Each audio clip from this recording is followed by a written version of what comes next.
It says Hey, wait. It says waiting for you. no, I just went live. This is MC and Mad Talk the Civil War. This is episode 11, the Peninsula Campaign. And yeah, if that's spelt wrong, I took that directly from my sources that I'm using on today's show. So I'm hoping it's not spelt wrong because I actually went into um a lot in my school library thing and got this one excerpt that I'm going to open the show with right here. Um, this comes from James Ford Rhodes wrote it. It's the first 6 weeks of McClellan's Peninsula campaign. If one desires to read a chapter of blunders or wishes to show how costly it is for a peace loving people devoted to an industrial civilization to learn the lessons of war, or if he would have an example how decisive events fail of accomplishment wholly for the lacking of a great general, let him read the story of McClellan's Peninsula campaign. The plan itself was an unfortunate one, not from a military point of view. It wasn't inherently bad, for that the contention is probably disposed by the fact that twice and perhaps thrice during its attempted execution, the chances were more than ever that McClellan's could have won the battle. I'm going to end the excerpt there because I'm not sure how much I could use of it. But that is a scathing rebuke on McClellan himself, is it not, MC? Oh yeah, very much so. McClellan was great in organization. He was great rebuilding the strength of the army and turning a group of dispirited people that were now coming in and joining the force, right, and turning them into, instead of a collection of people with guns, which is what you saw at the first Battle of Bull Run or the first Manassas, all right, into an actual fighting force, all right, into an actual army that was disciplined. He himself was a disciplinarian, perhaps not as much as several others in the war, but he himself was a disciplinarian. And when you're creating a military, it has to be disciplined. It has to work as a unit. It can't work like a gaggle. It can't work as a group of individuals, right? And so he was able to do that. What he couldn't do, okay, was control men in the field, all right, in battle. He did not have the instincts, all right, to actually lead an army in battle. Now he might have been fairly decent at smaller unit tactics, but at large unit tactics, when you're dealing with an army, an overwhelming army, he basically botched it. Worse than that, this was one of the biggest mistakes that Lincoln made, and it cost the Union dearly. Right, was the fact that he had turned basically all of the Union forces over to McClellan. And he said, "You're going to be in charge of the entire war effort at one point." And McClellan was good at organizing certain elements, yeah, but he's trying to do everything and be the leader of this army as well. All right. And quite frankly, he tried to do it with a minimal staff and tried to control it all himself. And this created a series of problems for him. Right? He never could manage all the different things going on, all right, simultaneously. And as One a result, go ahead. one man can't run everything. Well, right. You got to learn how to delegate, and he never did learn how to delegate. Well, my main fault that I see in McClellan is the fact that he was hesitant. He couldn't pull the trigger. You know what I mean? Well, He okay, go ahead. You're right in a larger sense when you're talking about it strictly from the army. But you got to remember that he himself was trying to control not just all of that; he was trying to control the entire war effort. The whole idea of the Anaconda Plan, how that was going to be portrayed, what was going on in the West, all of that was under McClellan. And right before the start of this campaign, all right, Lincoln finally gets fed up with his inability to handle all these disparate things and his unwillingness to actually delegate these forces to other areas, right? And says, okay, I'm going to narrow your focus to just the Army of the Potomac. And so he basically pulls all this overall control of the war effort away from him. McClellan, which made him bitter, right? Oh, he was very angry at this. All right, but the problem that he couldn't understand is that he had no choice. He wasn't able to do everything that that he was thinking about he being able to do. Lincoln was on him saying, "You got to start moving faster." Well, one of the main reasons why he doesn't begin the Peninsula campaign earlier is simply because he's too busy micromanaging other aspects of the war effort, which he shouldn't have been doing. He should have had that all like delegated.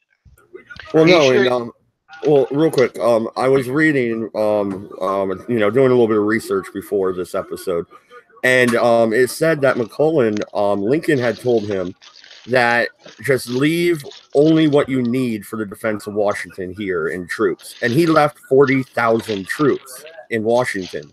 He still managed by the end of the campaign to have 100,000 marching towards Richmond, and yet he couldn't sack Richmond. I mean, Couldn't or didn't. They're two different things. well, I think when Johnston was still leading the army, well, I don't. Is it the army in Northern Virginia at this point? Nope. That's what I thought. Yeah, but when he was leading it, McClellan had a better chance. When Robert E. Lee took over, his chances vanished. Lee was far more aggressive. I don't think so. I don't Really? think so. Go ahead. Elaborate on that. Okay. Lee was more aggressive, but because he put himself in a position to be more aggressive. All right. Lee had already gone into the idea of you have to do the defense of Richmond, okay, as a priority, okay, and he himself was the one big difference between him and Johnston was he knew that if this fails, that they would have to be prepared for at least a partial siege, and therefore he created an area around Richmond that he could fall back into should his plans fail. But Johnston himself had already gotten to the point where he was being aggressive, all right, where he had attacked. This is what you end up with at Seven Pines. You end up with a Seven Pines attack. Real quick, Christopher, can you mute while you're not talking? That way there's Sorry about that. noise. Yeah, it's all good. I was making something to eat. Yeah, no, it's all good. I could hear water and shit. Sounded like you were in the bathroom. I just figured. Go ahead, MC. Go ahead. Seven Pines is where you were. And if you want, I can pull up the timeline and we can start at the beginning if you'd like. It's up to you. Let me share something with you.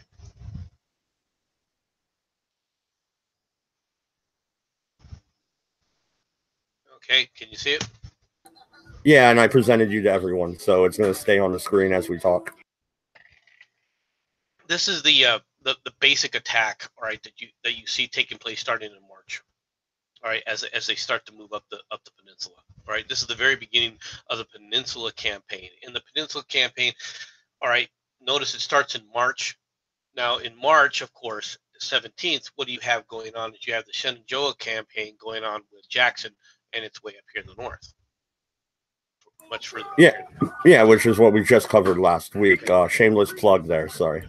So the first thing you have is you have a number of different, more or less flanking movements. There's not really a lot of battling taking place until right here where there's the siege at Yorktown. And this part of the first part of the campaign is, of course, the Confederates are way outnumbered. And what's more is because you've got naval forces in these areas, including Hampton Roads, where it's being controlled by the Union forces, they have movement capability back and forth across this line.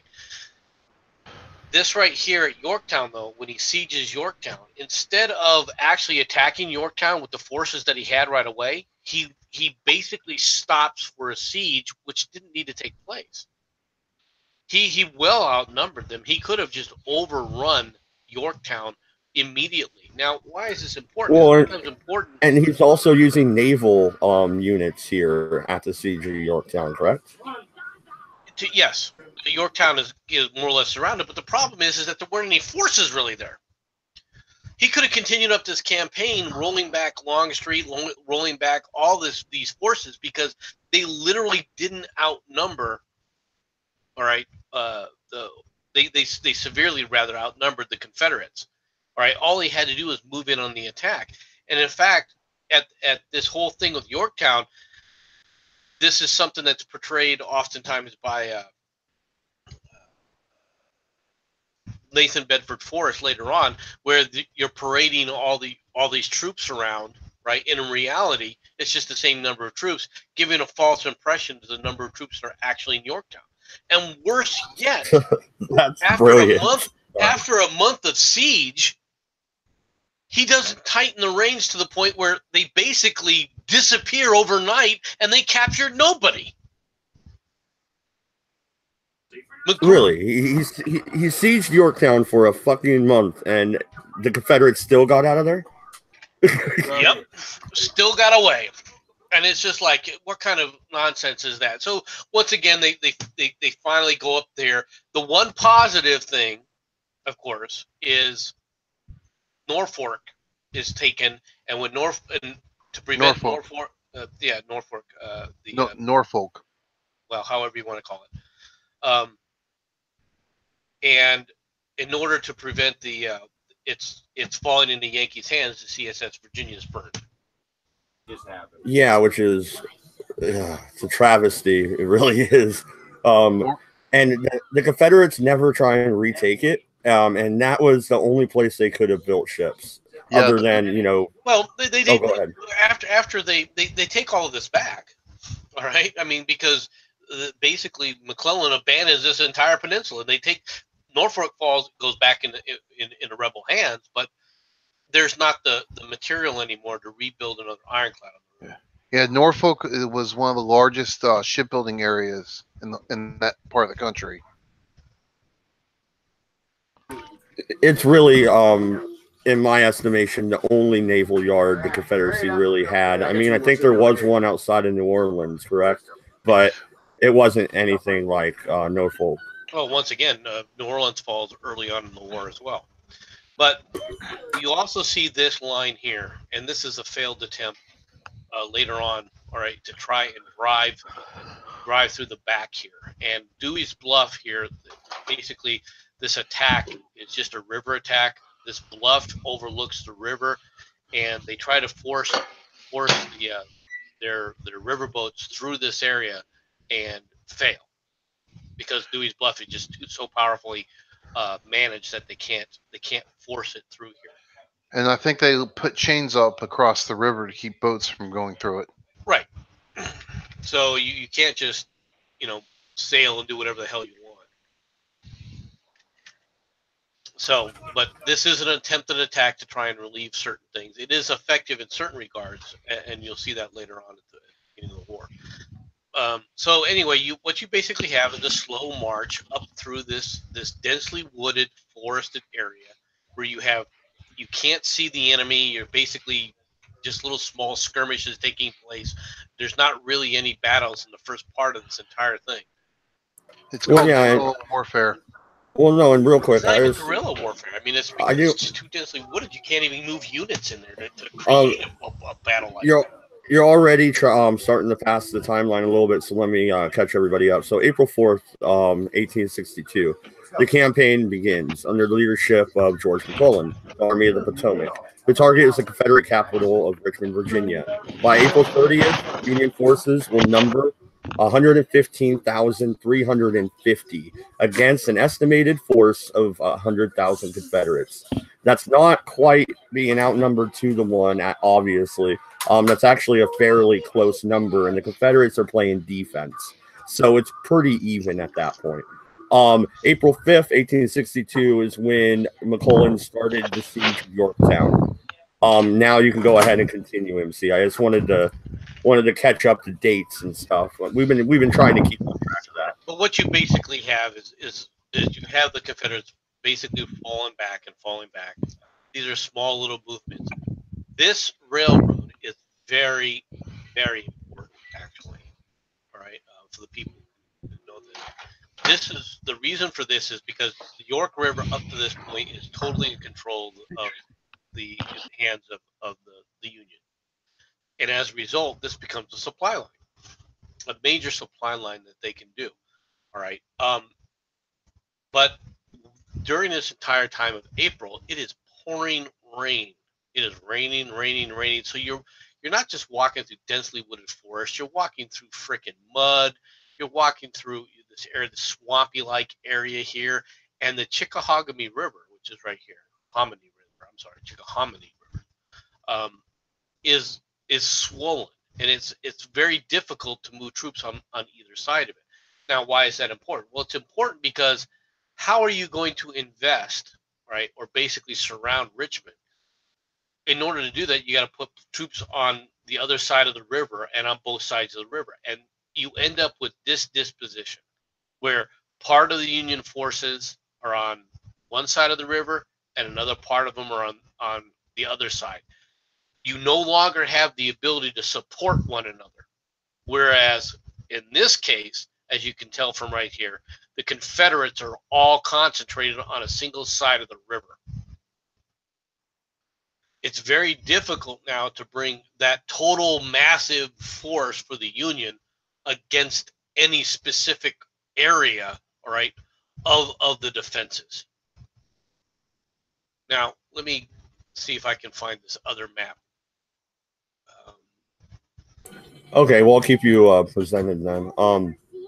April 10th, 1862. Once again, President Abraham Lincoln is forced to plead for General McClellan to move to action in Virginia, comparing the current offensive with what was witnessed at Manassas sometime earlier. Okay, you have the President of the United States pleading with his general to actually move his forces. How embarrassing is that? And the guy probably thought he was God's gift to the country.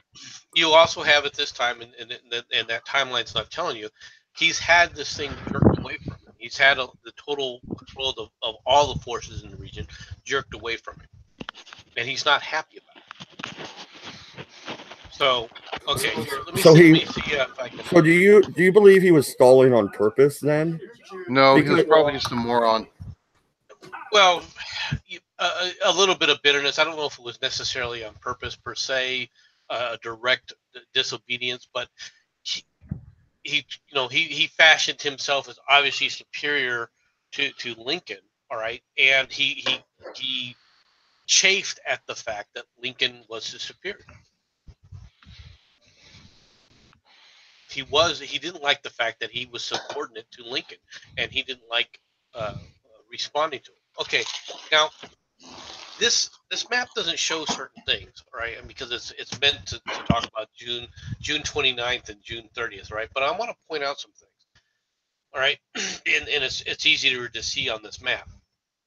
Earlier on, you got to remember, Porter and everybody is up through here, okay? And there's a series of small battles that are going to take place before here, at where Mechanicsville is and over at Gaines Mills.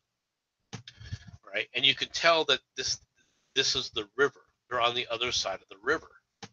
Okay, now once again, the Union forces are split and can't move laterally back and forth to support one another. Okay, so because this river is swollen, there's very few places where you can actually get across these bridges very easily. They can ford the river.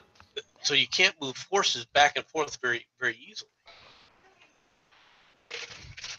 Now, right up here is, let me see if I can, I can't really pull up another one. There's a battle that takes place at Seven Pines. Okay. As they finally move their forces up through the Peninsula campaign. Do I have that? Well, no, I want to talk about Lee's movements here, though. But I mean, we're skipping past Johnson. Well, no, we haven't got to Lee yet. That's the whole point. Well, it says Lee right here. The Seven Pines. Oh, okay. Go ahead. I want to talk about the Seven Pines. I just wanted to show. I didn't want to show disposition here because I do want to bring this up again a little bit later, right? But and we will talk about that. But I just wanted to show where the forces were more or less aligned, and I really that's up in this map here. Yeah, well, while you're looking for that, I'll check the chat. The chat's pretty dead, but there's a few people watching. Let's check the timeline here. Okay. Oh, this is interesting. May 24th, 1862, a portable telegraph system is used operationally for the first time by the Union. That is going to be a very, very good weapon, really, for the Union. It was a game changer. Actually, it's in this campaign where they're using balloons as well. Oh, yeah, I wanted to bring that up too. Yeah, but yeah, the Union is innovating while the Confederacy is stagnating and trying to fight off a superior force, right? Yeah. Okay. I think here's a better topography here. Let me try to share this.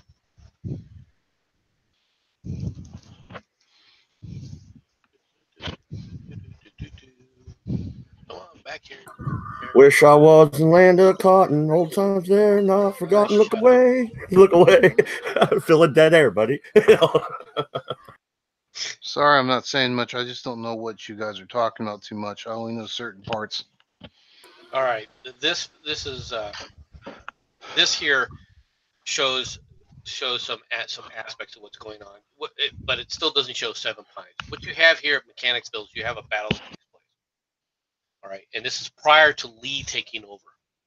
All right, and at that battle, only approximately 5,000 to 10,000 troops on either side are basically involved in it. Unfortunately for the South, or fortunately for the South, depending on how you look at it, the Confederate commander Johnston is actually injured in this battle at Seven Pines, and it has two effects, right? And it takes place up here at Mechanicsville. The first effect, of course, is that Lee now is placed in direct charge of the Confederate forces, and he orders an immediate reinforcement and breastworks all around Richmond, right? Which is one of the reasons why he gets the name King of Spades. Now you'll notice that this is his attacks in June. Well, between April, you have the entire month of May. Well, what was going on? Well, what was going on is he was redigging in these forces, all right, in preparation for this. So Lee now takes charge. He puts all these forces there. The other aspect of this is McClellan, who was also at that battle, witnesses for the first time what's going to happen. Okay, there are massive casualties. All right, on both sides of both for the Confederacy and for the Union, there are massive casualties that are taking place. These massed attacks and these massed assaults lead to mass casualties. Hundreds of men dying, being torn up and butchered. McClellan is aghast at this. He cannot believe the carnage, and this is just small carnage. And it makes him very leery about ordering assaults against reinforced positions, which is what you're dealing with all along here. All right. How close were they to Richmond? What is that? 15 miles? No, they're less than 5 miles away. They're less than 5 miles away. They can hear the bells from Richmond. God, you know how nervous Jefferson Davis had to be at that point? He's probably packing. He's ready to leave. Actually, he attempts to. Actually, he sits up there and thinks that Richmond is not, that they can't hold it. He tells Lee that we're going to abandon Richmond and wants a date and time. And Lee tells him, you can't abandon Richmond. You're not allowed to abandon Richmond. Richmond can't fall. It must not fall. You must not leave. They were already getting plans to move the entire government south. And Lee tells him, don't you dare. Yeah, well, no, and if he would have abandoned Richmond, Lee would have been forced to retreat south with the president and all that, right? Or would he have stayed and fought? It's a good question, because if there's no, at what point, why do you leave Richmond then? Because if they would have abandoned Richmond, they would have blown up all the ironworks, the Tredegar ironworks and everything. So what was the point of keeping Richmond then? What was the point of keeping the Confederacy? More than likely, he would have you know, he would have went ahead with him, and if not Lee himself, other troops would have seen that as a betrayal, and they would have dispirited the entire Confederate forces. Instead, Lee fucking kicks some ass, which we're gonna get to here. And that's where after this month of rain, and that's really what happens during this entire month. It's just rain. These guys are in position, but it's just muddy. It's miserable conditions. Nobody's happy to be in here. All right. Lee now says, okay, I've reinforced the Richmond defenses. All right, all the way through here. So if my attacks fail completely, I have a place to fall back to. Okay. And at this point now, the Shenandoah campaign is more or less over. Stonewall Jackson is now moving down, and everybody knows this, that he's moving down from the south and then the Shenandoah Valley. Okay. The first battle takes place right here. All right. This is at where the Confederate forces attack. Porter beats this attack off. He is very successful in beating this attack off, but because everybody knows that the Confederate forces are going to be coming down, all right, McClellan orders a retreat. And he orders a retreat over here to Gaines Mills. So he orders Porter out of position in the Gaines Mills. And this attack was actually, the Confederates lost a significant portion of their forces right there. All right, they came off for the worst for this battle, right? For no gain at all, except for the fact that McClellan orders Porter out of position and orders him to start coming down there. He's trying to, at this point, McClellan is saying, okay, I've got to move my forces across the river to try and consolidate my forces. Now, while this may or may not have been a good idea at the time, instead of going across the Chickahominy River this way and ordering his forces out from this position over to here, to where he could once again try and invest, all right, and actually trap the Confederate forces, where he also can maintain his supply lines from these railroads, because railroads are where you keep your supply lines. He goes the other way. Yeah, but couldn't Hill have rolled up Porter's flank? It looks by by the map here. No, he can't. That's the thing. The only thing is with Jackson coming down, it's possible, all right, but only possible if you hold these forces here. If he's able, if McClellan had said, you know what, I'm just going to move the forces back out here, Porter would have been fine. AP Hill's attack is devastating to AP Hill. He gets nowhere, and his forces get devastated. He was a fairly good general. AP Hill was, in my opinion, but yeah, Jackson comes down, and instead of attacking Porter when he retreated back, he could have rolled up the flank and came in through Shady Grove Church. What you end up with right here, Porter pulls back to here. Jackson finally arrives and immediately goes into the attack here at Gaines Mills. Now, at this point, because everybody's flowing in the retreat, and you've also got Magruder and Hooter trying to push down here, right, to prevent any kind of movement back here, both of these tactics are actually repulsed as well. But once again, instead of trying to hold the line, okay, McClellan orders a retreat. And he keeps retreating down this way. Yeah, he ends up, I'm looking at this map, he ends up all the way in Harrison's Landing. He runs to the Navy. Like, what a fucking pussy. Anyway, go ahead and continue. Basically, that is what he's doing here. All right, is he's pulling back his forces along this line, which leads to a series of freaking conflicts across these battles here. Some of which the Union forces come off worse, and some of which the Confederate forces come off worse. But what Lee's trying to do, Lee's trying to trap him. Lee doesn't have the forces to trap him, but Lee's trying to trap him. And what's more is Lee's trying to force an attack at the same time, simultaneously, along this entire battlefront to try and push it. Okay, at this point right here at Gaines Mills, Lee or Jackson has moved in his forces. He orders Jackson into an immediate attack.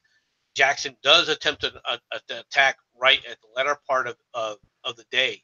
All right, his troops, remember, have marched all the way down from the Shenandoah Valley. They are literally exhausted. And at night, Jackson, while he's trying to finally get some supper and for the first time in a long time, right, actually falls asleep into his food. That's a good story. Oh my God. He is that, his troops are that exhausted. All right. Hey, can I say something real quick? I just saw an article. This kind of doesn't have what you're talking about, but the King of Siam offered war elephants to Lincoln. Well, that would have been like, how could you imagine elephants in this battle? Like, what the fuck? I'm sorry I broke up what you were saying. I just had to tell you that. I thought that was really cool. I'm not sure what you're going to do with war elephants. actually, war elephants were used heavily in past battles and were the deciding factor in the winning of it. Yeah, well, when you didn't have gunpowder and freaking, Actually, they did have gunpowder in Asia where they used that for a long time. Because not with modern riflery though, you weren't dealing with rifles. It would be hard. It'd be pretty hard, and they had them armored too. I'm just saying. I don't think that it would have been interesting to bring in a freaking war elephant that had freaking iron armor where you couldn't shoot it. That would have been interesting.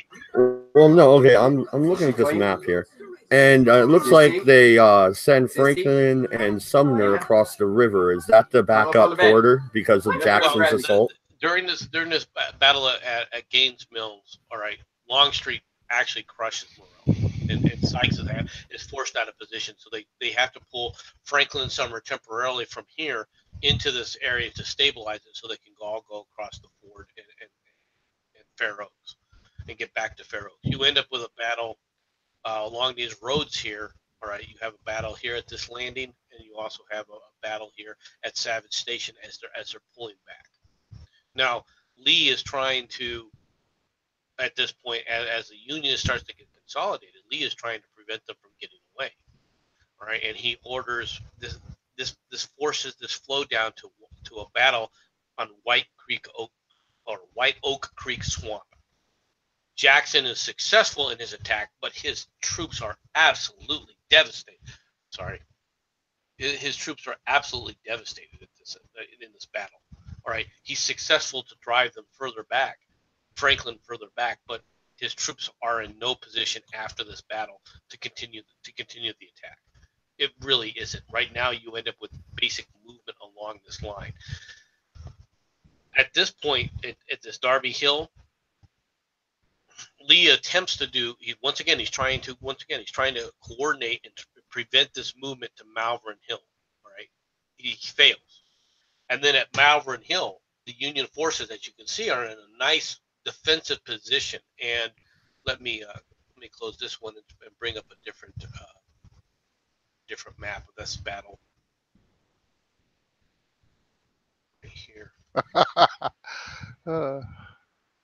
What do you laugh about? Oh, the reason why Abraham Lincoln had a beard. Why did Abraham Lincoln have a beard? An 11-year-old Grace Bedell of Westfield, New York, wrote the soon-to-be president, letting him know that she could persuade her 4 brothers to vote for him if he would let his whiskers grow, as he would look a great deal better, for your face is so thin. All the ladies like whiskers and would tease their husbands to vote for you, and then you would be president. Well, I guess that's a good reason to grow your beard out so you can become president. When successful, you got to give him credit. Yeah. All right, so here's the better disposition of the forces. You can see here's Jackson's forces with Ewell. All right. They want him to move into the attack. The Confederate forces attack across here and are devastatingly repulsed. And Jackson's corps, right, while it looks impressive, all right, really they're exhausted. They are absolutely exhausted. And really, this attack basically comes back, boom, and it gets repulsed immediately. I mean, it's not even close. All right, they don't do anything. And already at this point in the battle, okay, Lee, as you can see, is on the field. Guess where McClellan is. He's already hightailed it back to the coast, hasn't he? He's already on a gunboat. He is not even during these movements. McClellan is not even on the field of battle. He's busy freaking at his gunboat having dinner. So if Jackson had a rail line all the way to the battle and his troops and him were not exhausted, he could have turned this flank, right? I mean, it would have been very difficult. At this point, at Malvern Hill, the position of the Union forces is very, very strong. Okay, which is why these attacks get repulsed. Okay, the Union has the high ground. They have plenty of cannon. They are not in any danger of losing their supply lines in any way, shape, or form, and they're fully supplied.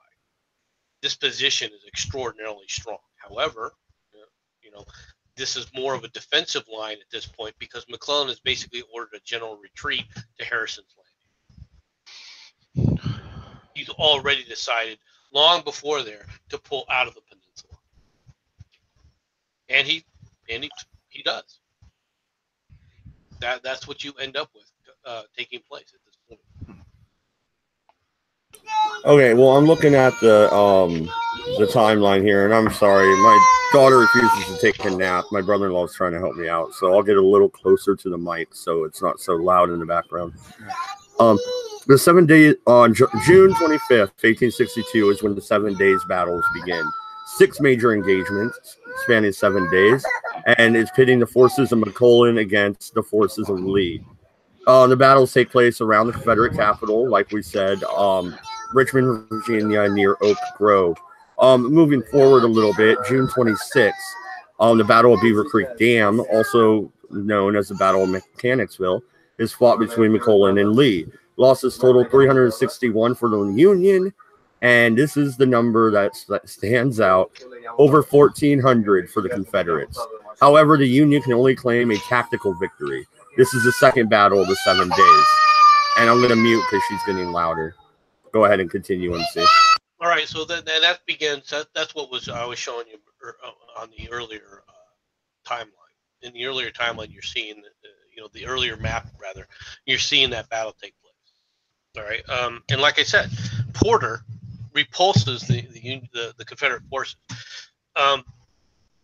Lee was very, at this point, early on in this part of this battle, was very concerned that the Union forces would crush. All right, if they didn't go on the attack, they would crush the Confederates, forcing them to retreat. And he actually orders another attack on the southern flank at the same time, which doesn't take place until the next day.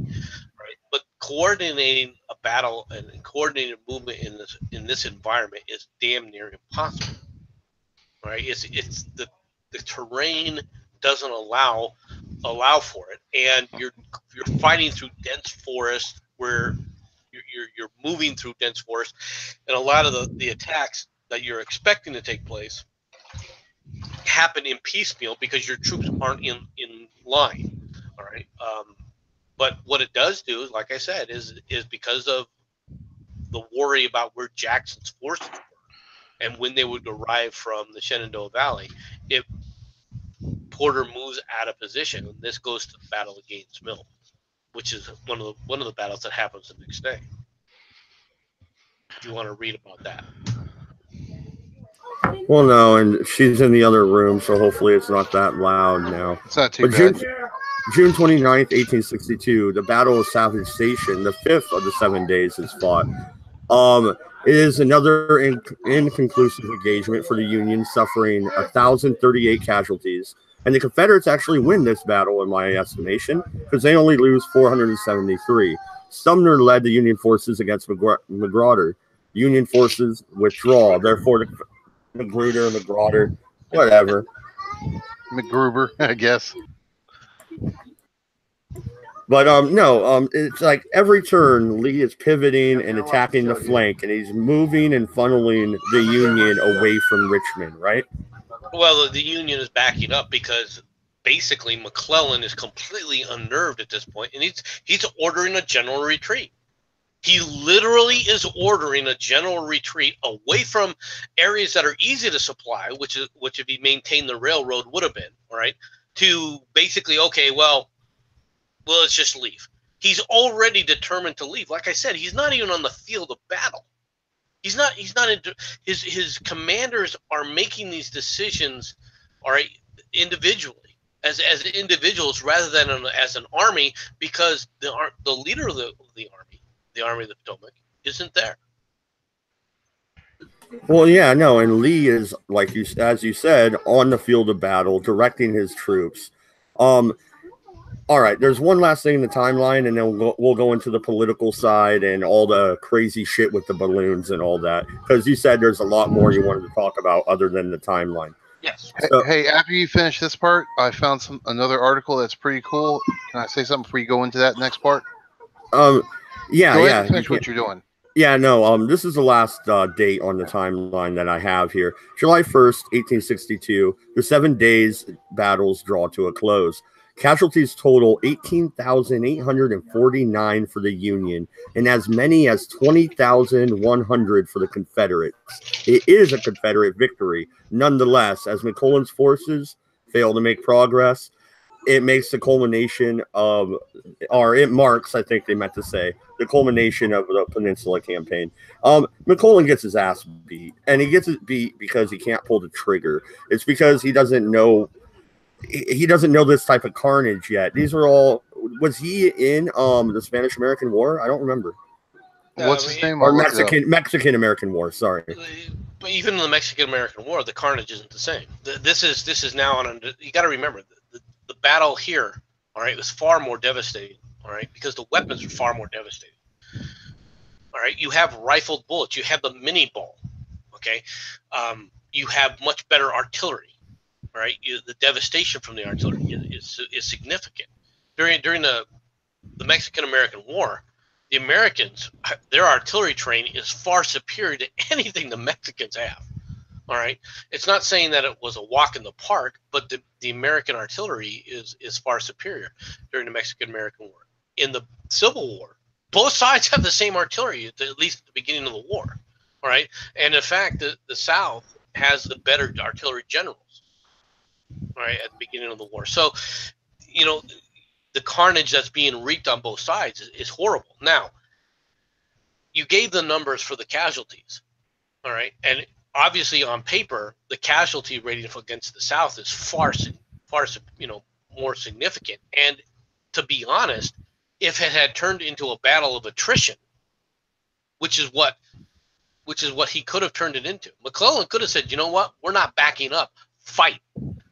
This battle would have been completely different. All he had to do is tell his forces to fight. All he had to do was be on the field.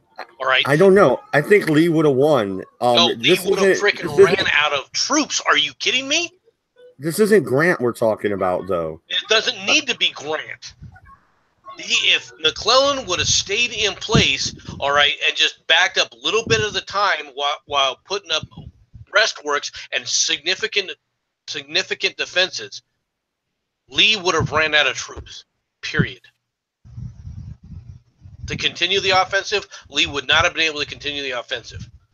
If he would have turned this into, McClellan had the opportunity at this point to turn this into a meat grinder that Lee couldn't afford to fight.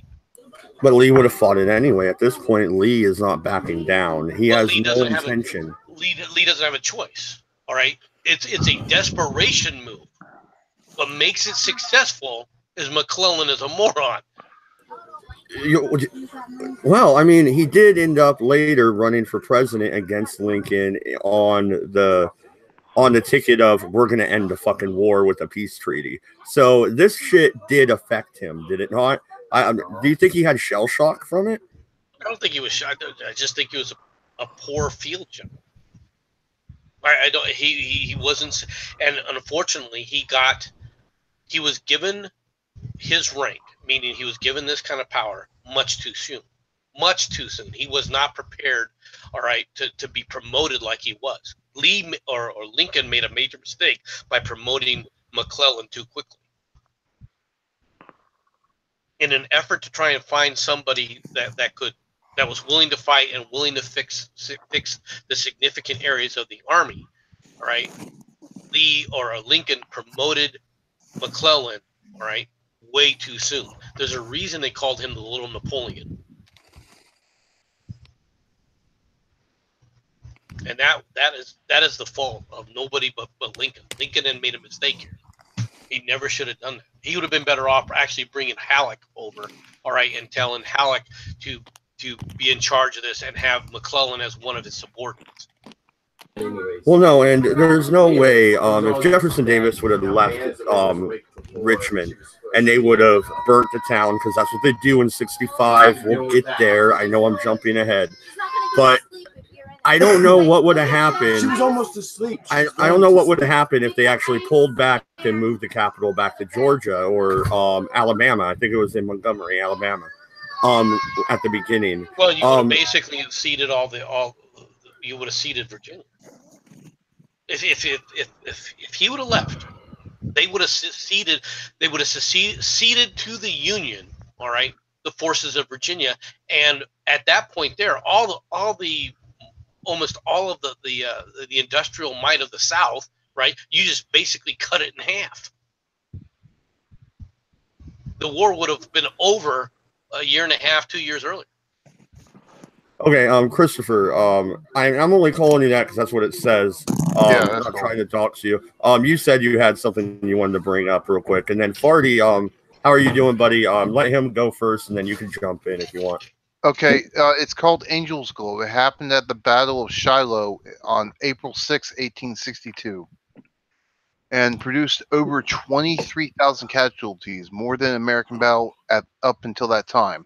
After the battle, the wounded lay for 2 days on the muddy, wet battlefield while waiting for field hospitals. What is odd is that as then men lay there, they began noticing that their wounds were emitting a blue glow while having an open wound.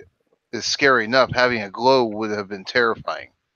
Turns out the glow was actually caused by a soil bacterium called Photoherbatus luminarians, or P. luminarian. This bacterium resided inside whatever the hell that says, that normally would have perished with normal body temperature, but with the cold, damp situation they found themselves in, they thrived and in turn actually aided in the healing of those soldiers infected with it by cleaning out the harmful germs. Thus the name Angel's Glow. Huh.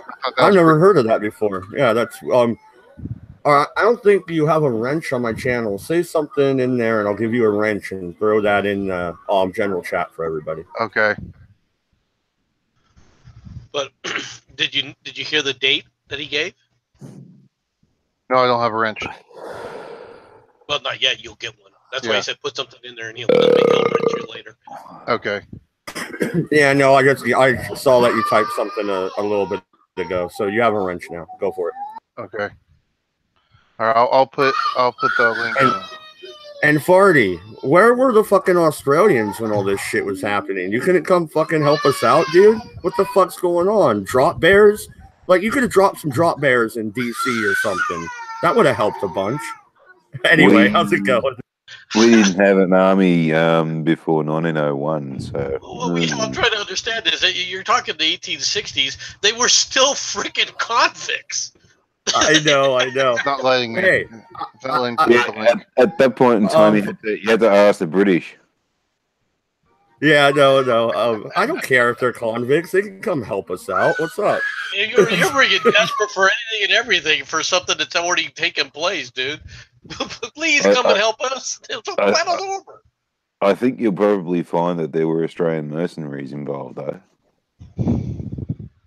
Just like there were French mercenaries, too. Yeah, we weren't all convicts. I mean, like, my family migrated from Scotland, so... When did your family migrate from Scotland? Yeah, as the convicts were coming over, but they migrated on their own volition, not from a crime. Yeah, what time frame though? Was it 1788 or something, like 1888? 1898. See, they were still in. His family was still in. Still in the Isles, the British Isles. This is 1860. This is 30 years before they migrated.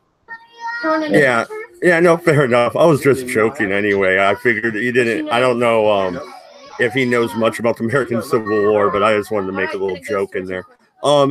That the glowing wounds, I want to look into that. I'm going to Google that later. I suggest anybody else that wants to look into it, Google it as well, since YouTube's not letting him share the link, which is weird. But MC, Well, here, you want to go put into the side chat here. Oh, hey, here's something else. Ulysses S. Grant wasn't his real name. It was put in wrong. Yeah, his middle name wasn't Sam. It was Hiram. Ulysses Grant. And because it was put in wrong, he will forever be known as Ulysses S. Grant. The butcher. But anyway, You know, somebody's knocking on the door, and I'm like, oh my god. But like, no, MC, you want to go into the political ramifications of this. This, for one, is saves the Confederacy. As you already said, they can't lose Virginia at this point, or they lose everything. And so, the South's perspective, this was a great victory, even though they lost 20,000 troops. From the North's perspective, this was another kick in the balls after first Bull Run. I mean, come on. Well, it is a kick in the balls on the east, but in the west, all right, you've had Shiloh now. Well, right? that's what we're talking about next weekend if you're not working. This sets the but it sets the dynamic of how the war actually goes. All right, where in the South or in the West, on the Western theater, for all intents and purposes, the Union is going through a series of victories with just a couple of stop points. Where in the East, it's the exact opposite. The South basically is able to do what it wants, with just a couple of points, which breaks it in half. But what this battle does do is this battle causes a couple of major shakeups, and one of the first major shakeups that it does is this battle is between this battle and also Shiloh. The South realizes quickly now they can no longer sustain a volunteer force, which causes basically the Jefferson Davis to order conscription to take place, and for anybody that's still under uniform right at that point in time, they are then said you're going to be under uniform for the duration of the war. That's problem number one for the South, is that they have a manpower shortage, and this exemplifies it. In the North, in the Union, Lincoln has to come to the conclusion, and he's forced to the conclusion that McClellan can't win a battle. That McClellan himself is not a battlefield commander, and he relieves him. This begins, of course, the after a battle, firing the general, put in another general. After the battle, fire the general, put in another general. After the battle, fire the general, put in another general. Right? So in the East, you end up with this constant back and forth, where a commander is put in place, they fight a major battle, they lose, the general is fired, a new general is brought in. So you have victories in the West and losses in the East from the Union perspective. You have the exact opposite taking place for the Confederacy. Lincoln until generals start to die. Once that starts to happen, the South's strategy really gets hindered. But we're not at the point where Jackson dies yet. So no, but there's a series of battles that get fought as a result of this, right? No, the McClellan doesn't. McClellan is eventually brought back, which you'll see as we go to Antietam. All right, but once again, his generalship of the Union forces is just horrible. All right, you end up with Lincoln despairing that he can't find somebody that can actually manage the Union forces of the Army of the Potomac, which is a powerful army. All right, it's just constantly mishandled as a result. But we'll get into that as we go forward. But Lincoln is forced to come to the conclusion that, okay, I can't have McClellan in charge of everything. I can't have McClellan even in charge of the army. McClellan, of course, then thinks, well, to hell with you. I'll Oh, wow. quit everything rather than what Lincoln initially wanted him to do, which is remove him from being a battlefield commander and say, okay, I'm going to put you over here as just gathering forces and training forces because that's what you seem to be good at, all right, rather than in charge of actual units. All right. McClellan, of course, says, no, I'm not going to do that, and basically more or less walks away. Well, not only walks away, he runs for president against him and says he'll end the war. And that's later on. I mean, that's, yeah, true, but you know, I mean, his arrogance is on full display here. All right, where I mean, what he did while these battles were going on during these 7 days battles, the fact that he was not on the field of battle, all right, and that he preferred to be on the gunboat that was in the river, all right, demonstrates that he's not a battlefield commander, nor does he have the disposition to be a battlefield commander in any way, shape, or form. Lincoln really has no choice but to fire him. He never really should have brought him back, to be honest. Even in Antietam, to be honest, he should not have brought back McClellan. My opinion. Yeah, but wasn't what was his fucking name? The guy that liked to drink a lot, not Grant, the other one. Was it Burnside that he had leading the Army of the Potomac for a while, and he fucked it up too? Well, he does bring in Burnside. He brings in Hooker. He brings in several different. Oh, Hooker's the drunk. Yeah, it was Hooker. He was so drunk he couldn't even fucking manage his troops, right? No. Actually, at the Battle of Chancellorsville, if it wasn't for the fact that a cannonball made him freaking loopy, Lee would have lost that battle. Go, give me a break. Isn't that the battle where they sat there and opened up fucking a cannonade for like 5 hours and just slaughtered the fucking Union? No, come on now. That's the Battle of Fredericksburg. That's Fredericksburg. Okay, all right. Fair enough. It is Burnside. Hey guys, did you know that there was actually an Indian general in the Confederate Army? Yeah. Oh yeah, I brought that up a million times. That's how I fight the racism. I didn't know that. I didn't know. And what he was doing at this point in time was raiding other freaking Indian villages that dared to sit up there and participate with the Trail of Tears. It's a civil war for the Indians. The Indians are in a major civil war going on within the Indian tribes themselves. Oh yeah, they've had that happening since they settled here. They've been raiding each other left and right. So you end up with that dynamic going on, but that's not really, it prevents the forces from coalescing and being used as more of an effective fighting force, especially in the West, because they're too busy with settling scores in the Indian territories rather than being an effective force outside of those territories.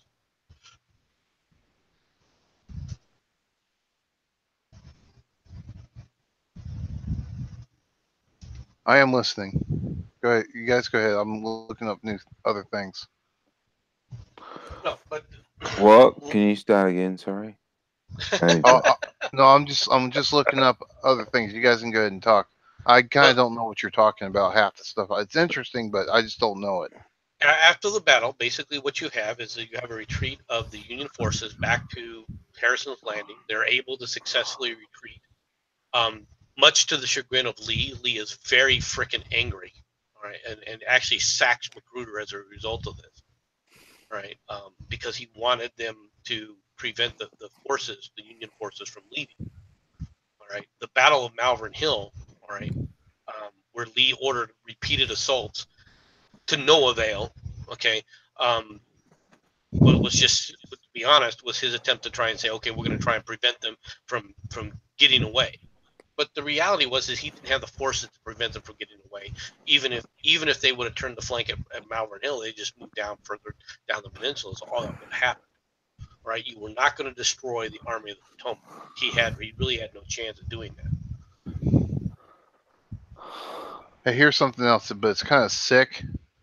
It's how this one soldier who was a smith made a special carrying case to hide secret messages. So he could go across state lines and stuff. It was what was it called? The brass acorn, or otherwise known as the rectum acorn. Here, we're gonna hide secret messages up your ass. hold still. Oh, and General Lee had a chicken. He was given a whole flock of chickens by a farmer, and they ate all of them but one. And it was a black chicken, and he actually made it his pet. He ate the eggs, but he took care of it. It was called the war chicken. And his cook slave ran out of food, so he just grabbed the chicken, killed it, and cooked it. Lee was mad about that. He was very sad that he lost his pet. There's the real reason the Confederacy fell: the death of the war chicken. The cook. Did he cook and cook? Did they eat No, the cook? I don't know. I don't know. No, he said that he never really treated him bad. He was disappointed him, and he was mad that he did that. But he would rather have had the chicken instead of feeding the officers that chicken. Well, when you think about it, I mean, how much are you going to get out of the war chicken? Yeah. You're not even going to get much of a chicken dinner. Here's a wing. Okay, great. Oh, and Stonewall Jackson was a hypochondriac. Yeah, we knew that. Okay. He was quite the eccentric, if you really want to, for lack of a better term. Yeah. All right, Mad Dodge. That's everything that I've got right now, unless you want to go into something more specific. Well, no, I was just waiting while my wife was disciplining one of the kids. Yeah. Can't have that on there. Well, I got something else I thought was kind of funny. Well, no, I want to talk about the balloons a little bit, okay. And then you go ahead and bring up something else. But MC, Mommy, stop! Mommy, stop! Oh, shut up, Farty. Did these balloons actually work? I mean, how well were they able to gather intelligence? And that's where they were using. They did. How well did they work? They worked effectively to a point, but you got to remember, I mean, you're dealing with these guys are looking down through a forested area. Not only that, but I'd be shooting their motherfucking balloons. That's what happened. That's what happened a lot. And they would shoot at the balloon. And in fact, the guy who came up with it, Abner Doubleday, I think his name was Abner, but he. Go ahead. Jensen says that Lee liked black cock. That's what Jensen said. Jensen, go fuck yourself. How dare you besmirch the good name of Robert Edwards? Anyway, one of the things that happens is during the 7 days campaign, in fact, what happens is the balloon is up, and they shoot away the tie downs for it, and it actually starts floating over the lines of the Confederacy, right?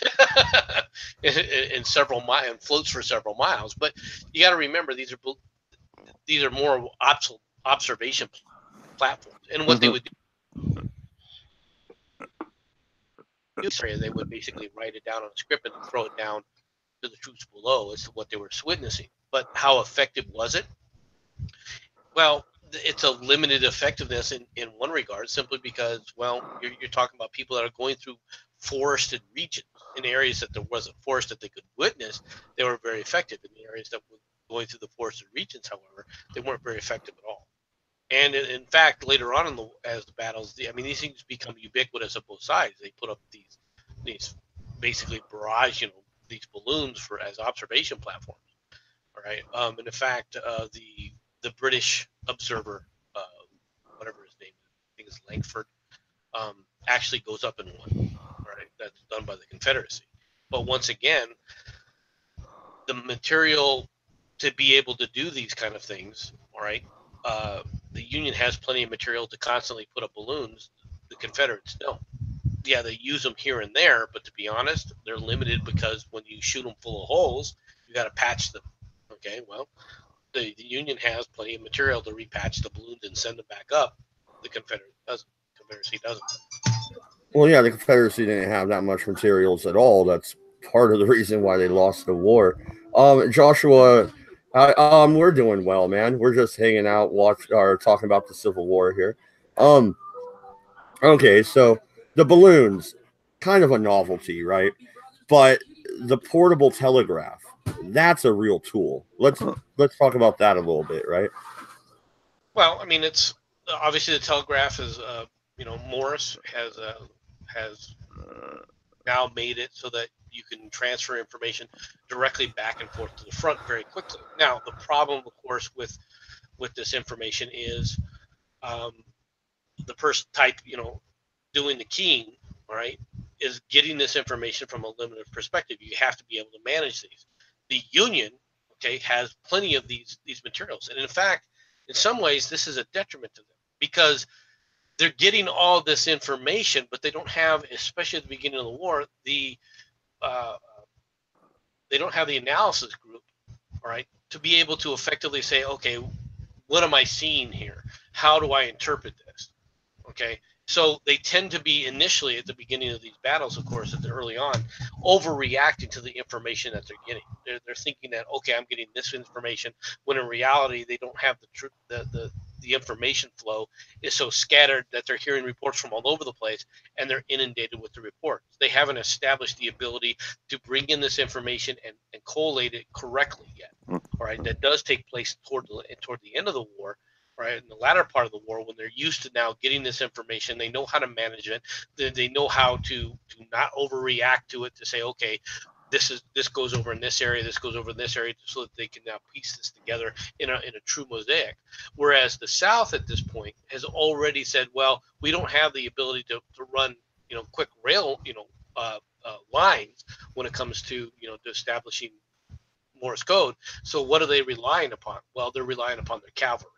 And they're able to focus initially on the cavalry reports, which are far more in-depth and also far more concise as to what's really going on in a broader picture, mainly because you have the advantage of having, of course,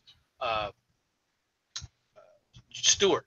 It is also during this campaign, this Peninsula campaign, where he does his first ride all the way around the Union forces, right? Prior to Lee kicking off his combat, he understands the disposition of the entire Union forces, whereas the Union does not.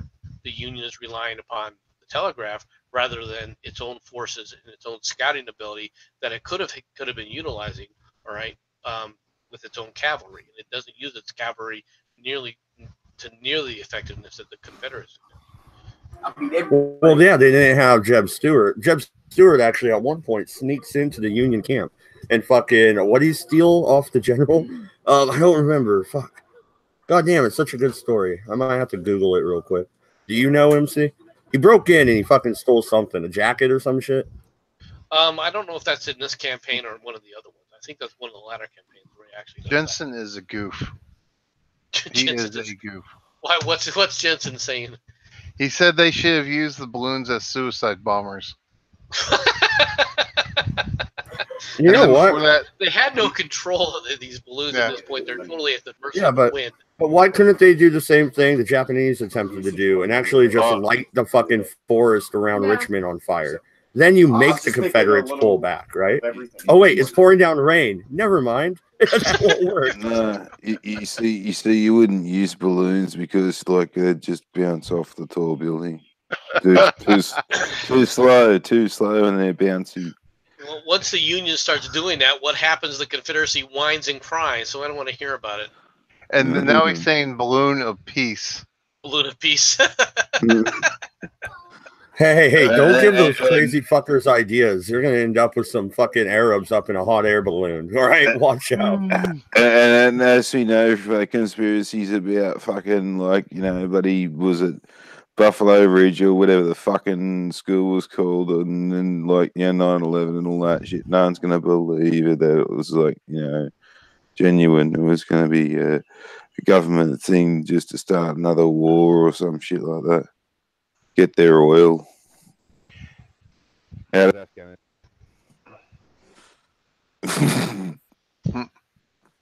Okay. So what's the next thing you wanted to talk about, man, Dodge?